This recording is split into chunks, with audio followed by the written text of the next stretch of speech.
I was going through like, my family's going through a lot. Parang naghiwalay yung parents ko.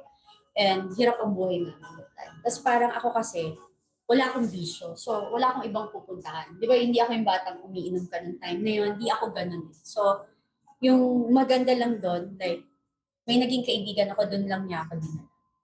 I think God is guiding me that time. Pero alam mo, the devil will always attack you by the time na pag di-decide kang isusurrender mo yung sarili mo. Kasi right after that, na-rape ako. Sorry, ma'am. Na-rape ako. So, yeah. Well, sa How house, you say right after your after na-baptize ako and everything, after a few months, na-rape ako. Then I was like, di ba, there's a lot of happening with me. So parang, tapos pumunta ako sa Panginoon. Tapos when you were young and you were so broken, tapos hindi ka pa, I think, hindi ka pa ganun mature, then something happened to you. Like the devils try to retract, parang hilain ka agad mabalik. Which is what happened. Which is what happened to me. Kasi, I questioned him that time. Why? Bakit? ano yung sitwasyon? Bakit nauwi sa ganun? A group of friends, parang, what we're doing is, yung iba, kaibigan ng kapatid ko.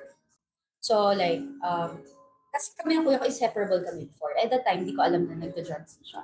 Kaya hate na hate ko po yung droga. Kasi, So, kaibigan Yes. ni kuya mo yung kaibigan ko. na-rape sa'yo. Tapos, like, inseparable kami. Tapos, yung kuya ko kasi, hindi kami naghihiwalay. And in fairness sa kanya nung bata ako, kaya nga ako, virgin ako na narape ako.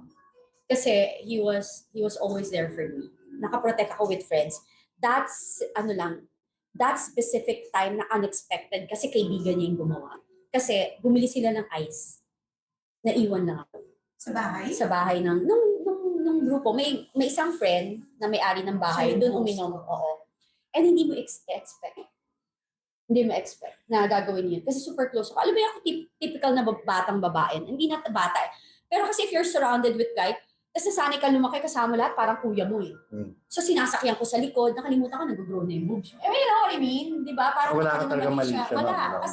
Kasi di mo naman alam na may itsura ka. Alam mo yung ganun, di ba? Wala kang ganun kasi you feel safe because you feel like family mo sila. Di ba? So that's what happened. What happened doon sa lalaki mo?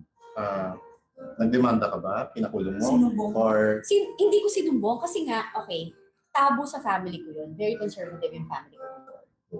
Ako lang hindi kinasal sa family namin. So, hindi ko alam na mabubuntis ako. Hindi rin alam ng kuya ko na may nangyari sa akin.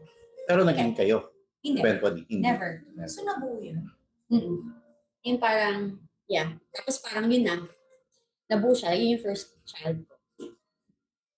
Oh, I'm sorry to hear. I think it's of no idea, no? I mean, Yeah. no information Information. that you're sharing with us. And, Mhm. sorry na speechless ako. No, you know what? It's okay. You don't need to say sorry. Kasi that experience make me who I am now. Di ba sabi nga nila, parang dalawa lang yung pwedeng nangyari sa atin pag may nangyaring bad sa atin. It's either it will make us or break us.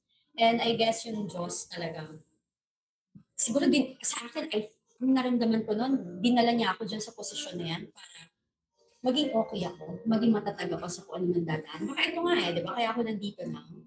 Kailangan ko maging broken muna or mamatay muna ang part ng buhay ko before ako maging whole again. To be born again. Alam mo yun? Si panganay mo ngayon, ma'am. Kamusta siya? Okay siya. Aware siya. Aware siya. And, walang nangyari dun sa guy kasi parang wala na lang. Kasi, Did he apologize at least? no, kasi ang lumabas nung parang pinalabas naging jowa ko siya. Kasi friend kami. Kasi hindi ko alam ano sasabihin ko that time. Alam mo yung ganon? Parang sige na lang, yung ganon nangyari sa akin. Did that incident take a toll on you na para makita mo ang buhay as harsh? And then, syempre, you were 19. You were so young. And then, magkakaroon ka ng anak. Somehow ba yung galit mo na ibuhos mo dun sa ayoko ng bata? Oo, wala. Kasi, ang nakita ko that time, ay nako, iyakin talaga ako, iyak ko. Kasi syempre, pag naalala mo, di ba, ang nakita ko that time, nung nalaman ko na, hindi mo pa naiintindihan kung paano mangyayari ito lahat and everything, wala naman akong cellphone noon, hindi naman ako mayaman. Then, ano siya, parang ang nararamdaman mo lang na, anghel yun. Binigyan ni Lord. May ganun kasi yung dad ko, ano po siya. Maka-Diyos siya. Kaya ano lang. Yun lang inisip ko na parang, bahala na. Yun lang naramdaman ko. Yun yung katotohanan. Ito sinasagot ko, bahala na, hindi ko alam. Parang, anghel siya, wala siyang kasalanan. Tapos separate yung parents ko. Tapos, biglang lumitaw yung mama ko for that. Bigla siyang bumalik, nung nalaman.